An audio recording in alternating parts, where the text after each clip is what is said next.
Hello everybody, welcome once again back to the channel. I'm once again in the car, which means I have seen yet another new movie, but I am not joined by my usual co-host DJ or Pat.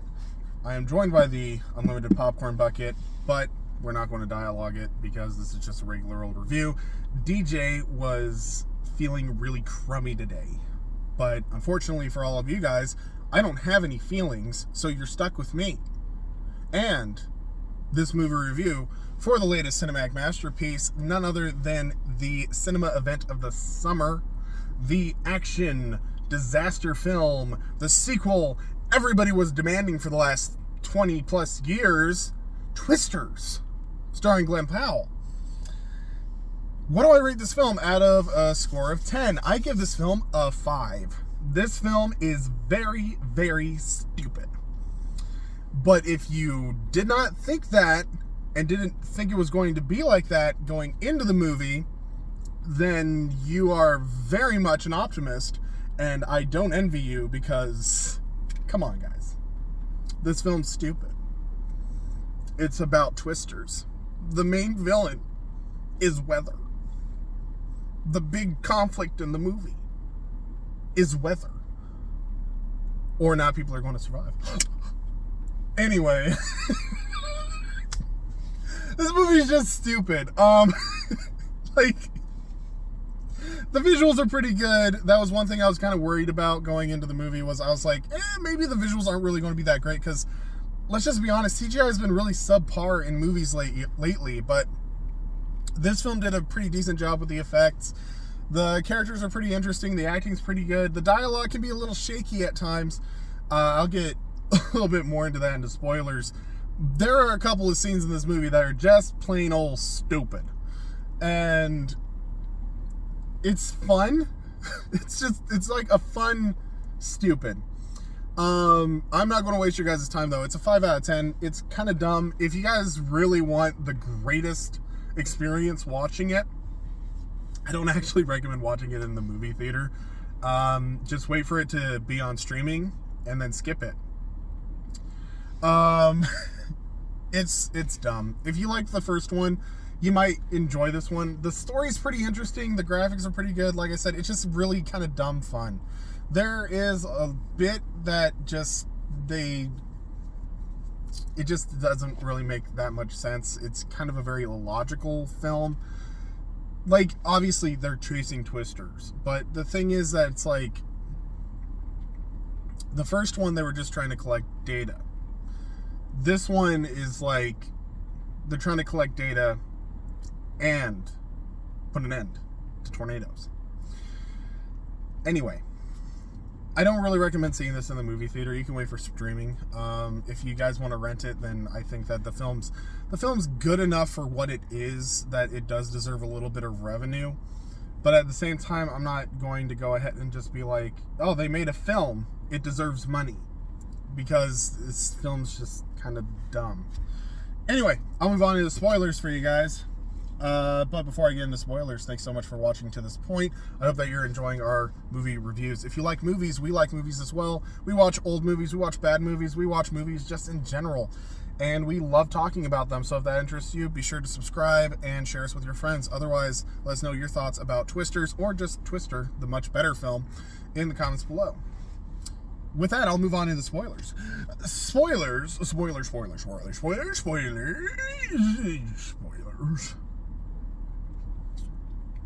The greatest single line of dialogue I have ever heard in film is in this movie.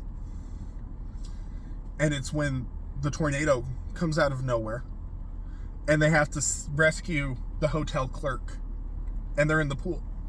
And the hotel clerk is desperately trying to crawl away from the tornado that's coming for them. And he screams, as we all would in this situation, at Glenn Powell, as we all would. And he screams, "Don't let it get me." Don't let it get me.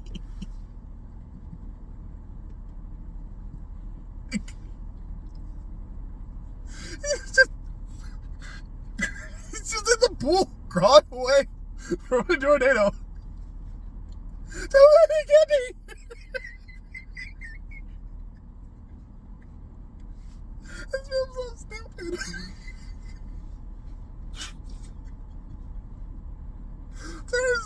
moments in this movie where the dialogue is just plain old stupid.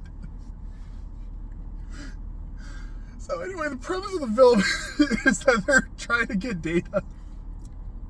They're trying to get data in order to warn people about tornadoes, and there's a like subplot at the very beginning of the film where the main character, I forget what her name is.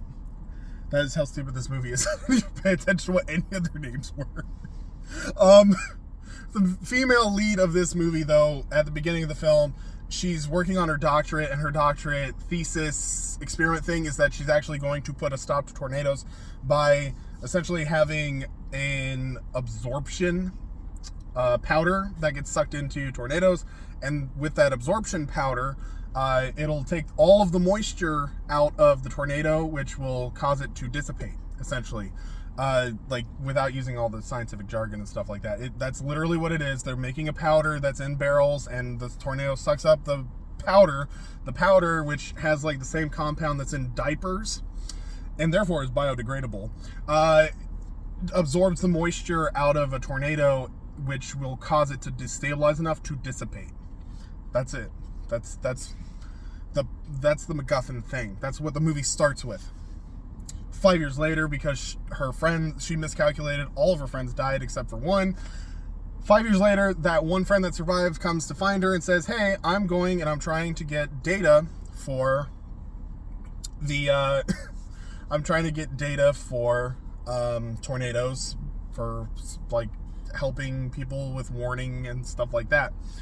But I need your help because you're really good at hunting down tornadoes. So she goes and she agrees to go there for a week just to help her friend out. And he's using like a point-by-point radar system, and he has to get 3 people, like 3 radars around a single tornado in order to get a perfect 3-dimensional data point, essentially, of a tornado. And that's this whole thing. They are joined by not really even a rival team. They're chasing tornadoes, and they're in the same area that a YouTube team of tornado wranglers, who are just YouTube personalities, are also chasing down the same tornadoes, but they're doing really stupid, like, YouTube stuff in the tornado. And they're led by Glenn Powell. I only know him. Anyway, so the movie, like,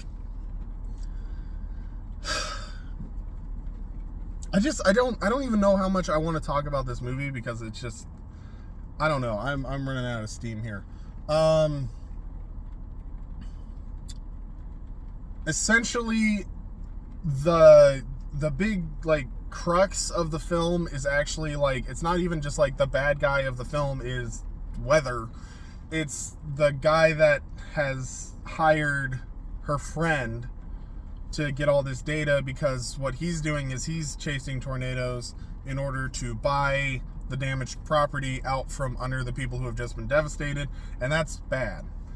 It doesn't get into, like, what exactly he's doing with the land. It doesn't exactly even explain, like, why this is bad. It's just, man comes in after tragedy, buys land from people who have had everything that they have ever owned destroyed, and they don't have insurance. So it's literally like, they're not going to get money. The land is entirely destroyed.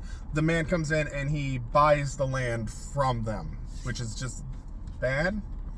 There's not really much that goes on with that conflict. It's enough to drive her away for the middle climax runaway scene that every romantic comedy has ever done in the history of ever. Glenn Powell, however, turns out to be just a really good guy, and he's just trying to help people. And the entire reason that we're chasing these tornadoes is that we're going to help people by going into the tornado and shooting fireworks into it and getting YouTube likes and subscribers. They're really helping people. And then they come in, like, after the destruction has happened to help them recover which is almost like the same thing that the bad team is doing as well, except the bad team is sponsored by a multimillionaire, and the multimillionaire is buying useless land. So the guy's actually like giving them money in order to start anew elsewhere. But that's bad. Glenn Powell and his band of hippies, they're the real good guys, because they go in and they help people just like the other guys do. The other guys do help, but they also give them like the card for this multimillionaire who buys land. So it's bad. Eventually it comes down to like the whole science MacGuffin thing is that they're going to try to dissipate the clouds, and eventually they find a way to dissipate tornadoes. That's kind of what it is. So I don't think they're going to make a third one, but at the same time, I didn't think they were going to make a sequel to flippin' Twister 30 years later. But it's Hollywood. So this film's just stupid. Like, the thing about it is, like, it's entertaining enough. Like, it wasn't a waste. I didn't feel like I, like, wasted my time watching it. But at the same time, like, this film is literally, like, the trope everybody makes fun of, where they just make a sequel for the sake of making a sequel. And it's so stupid. That's, like, the infuriating part of this, is, like, this film shouldn't exist. It's not a bad movie. It's not terrible. I had some fun with it. The dialogue can be really, really stupid. This film would just be something that would be a lot of fun if you could watch with your friends and just make comments and jokes about it the entire time that you're watching it. Watching it as a serious film, you just can't. I came into the movie knowing it was going to be dumb, just because it's a sequel to Twister, which isn't like the greatest film of all time. So even with my expectations super duper low, like I said, it's entertaining enough that it's not a bad movie. It's just, it shouldn't exist. It's one of those films that just shouldn't exist. The sciencey stuff was kind of interesting, and they explained like how twisters work very quickly, and they use all the big jargon and they use all this stuff to be like, hey, we did our research on how exactly twisters happen and what makes twisters work. And the thing that they invented is creative enough, but at the same time, it's like watching the movie, you're just like, that's not really going to work in real life. Like, if it did, I guarantee you somebody would have tried it. So you're just kind of watching it like, Whereas Dorothy, like, the actual, like, they get the data from the tornado, like, when it's going up, that's actually, like, a relatively legitimate thing. I'm pretty sure that they've actually done that. So, who knows? It's just dumb. The movie's just dumb. Also, they have no idea how radar works, because literally they get these like really cool radar looking dishes and then proceed to give themselves cancer multiple times on screen as they walk in front of the super active radar, just unprotected, just walk right in front of it, or spend a lot of time standing in front of it when it's active. That's not a good idea, but whatever. Otherwise, it's like the dialogue is just bad. If you know, like, if you live in anywhere that actually has tornadoes, some of the stuff that happens, it's just like, tornadoes don't really sneak up on people. You know, they just don't.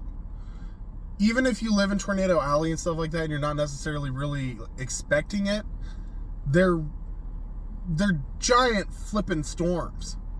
You get warnings. You get radar warnings. You get watches. Like, there's multiple stages to when tornadoes happen. Nobody in this town would be playing baseball when suddenly an F5 tornado just comes out of nowhere and sneaks up on them. That's not really how it works. So it's just like living in an area that has tornadoes. they're also not going to be stingy about giving out watches and warnings and stuff like that.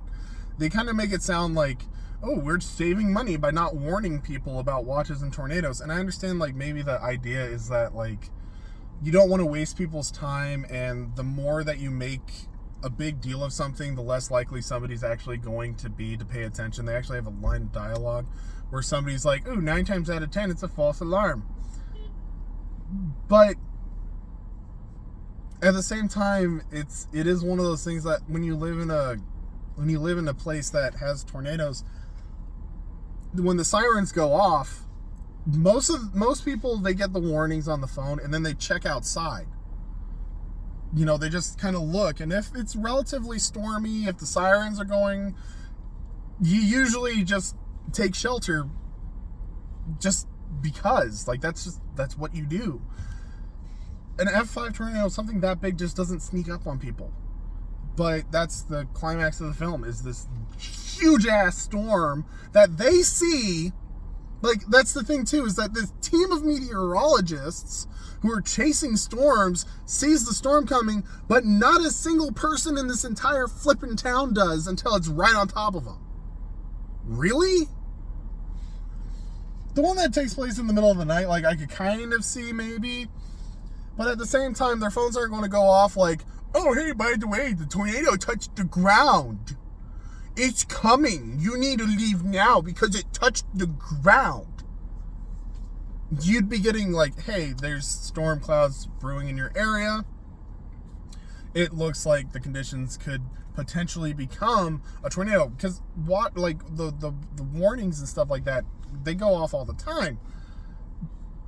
So it's like middle of the night, it's like, hey, like, you're in an area that could potentially develop tornadoes. So everybody should have been relatively aware of the fact that, hey, like, it might not be the best idea to go out tonight.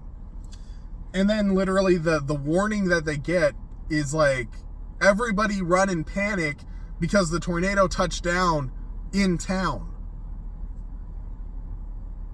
People would have a little bit more warning than that. Sirens don't go off when the thing happens. Like at any time that I've been in an area that tornadoes are potentially touching down, and here's the thing, potentially touching down, the sirens are going off. Just,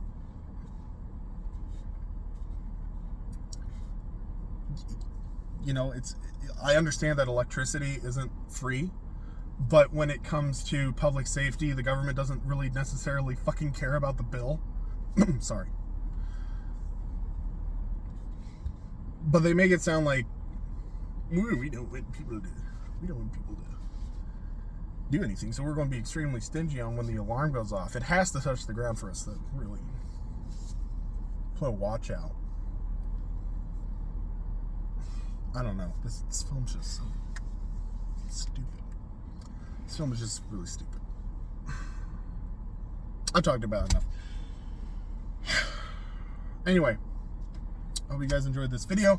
I understand that I kind of went off on a bit of a tangent. It really is just one of those things where it's just like, I can't justify this film being a thing. And the other thing is that there's enough things in it that are just like dumb, but like frustratingly dumb, that you really just kind of leave it going like, not only does this film not have to happen, but you didn't really even do it the best that you could. Like, I was interested in like, hey, like, are you aware of the fact that this guy's like taking advantage of people? What is he doing with the land? Like, why is he buying all this land? Are people getting swindled? What actually is the point of your guys' system, and why would you be teamed up with this dude? Like, what was his excuse to fund your guys' research into how tornadoes are formed? And I understand that, like, he got interested in chasing tornadoes because, like, he and all of his friends were doing that. But was his whole thing to be like, hey, let's get this data so that we can actually dissipate tornadoes like we said we were going to do? Like, I'm actually doing the thing. That's how we're going to help people. It's not just about developing better radar. Like, there's so much in this movie that it's like, it would be more interesting if you explain things just a little bit more. tornadoes are fascinating, and the fact that like it has all these different things going on in order to form them is really great. And I can't like complain and be like, oh, they spent so much time explaining how tornadoes work. But at the same time, it's like you took the time to explain how tornadoes work, but you couldn't explain like what the bad guy is really doing and why this guy who's like genuinely wants to care is teamed up with an absolute like butthead and this really rich guy that's apparently doing like the worst evil that evil could possibly evil. Really? And then Glenn Powell comes in and is like, I'm just a good old cowboy and I'm just wanting to do right by everybody. I'm so much better than that guy over there because I'm giving out sandwiches. Like, I don't know. It's just one of those things, like, you could have taken a little bit more time with that. Or you could have made the entire, like, crux of the film be like, here's something that would have just been interesting. She wants to get the data so that she can dissipate tornadoes to avenge her dead friends. She's been involved in this in the entire time. They finally got funding from this one guy. They don't really know exactly what his deal is, but they've made a deal with this shady third-person guy that so-and-so met in the Army, or the Air Force, whoever he was with in the military. And they make this deal. And then what ends up happening is that they start getting the data, but then the data gets classified for no reason. And she's like, hey, I'm part of this to help you hunt down the tornadoes because you wanted my help hunting down the tornadoes, but it was to dissipate the tornadoes. I need the data in order to fix the formula so that we can fix the tornadoes. And then the conflict of the movie is literally like, oh no, he wants the data so that he can actually find all the places that things are going to get destroyed so that he can buy the land. Like, so that he knows where to be so he can buy the land. That's all he cares about. He doesn't care about dissipating tornadoes. We just needed you for whatever purpose. And Glenn Powell's character is like, hey, like, we actually really want to help people. And maybe they work together and it's like, hey, we do the YouTube thing, but we do actually care about people. We have a charity. But the thing is that we want to take the funds from our charity to actually, dissipate tornadoes. Like, you could have even done that where the evil businessman literally is like, I funded this group for the sake of finding out where I can get cheaper land. I don't care about dissipating tornadoes. You guys just have the equipment and you had this great idea on how to track tornadoes. I actually want the tornadoes to hit. Even something like that conflict would have been more interesting. There's a lot of things you could have done with this film. It already didn't have to be a thing. And it didn't even do the thing that didn't have to be a thing 100%. Like, it didn't do the thing that didn't have to be a thing, but was a thing now. Good. That's the frustrating part about this movie. 5 out of 10, just because it's like, it's dumb fun if you don't really think about it, but the longer that you think about this movie, the worse it is. Anyway, 23 minutes, I'm done. Hope you guys enjoyed this video. Let us know in the comments below. Otherwise, we'll see you guys in the next video. Thanks for watching.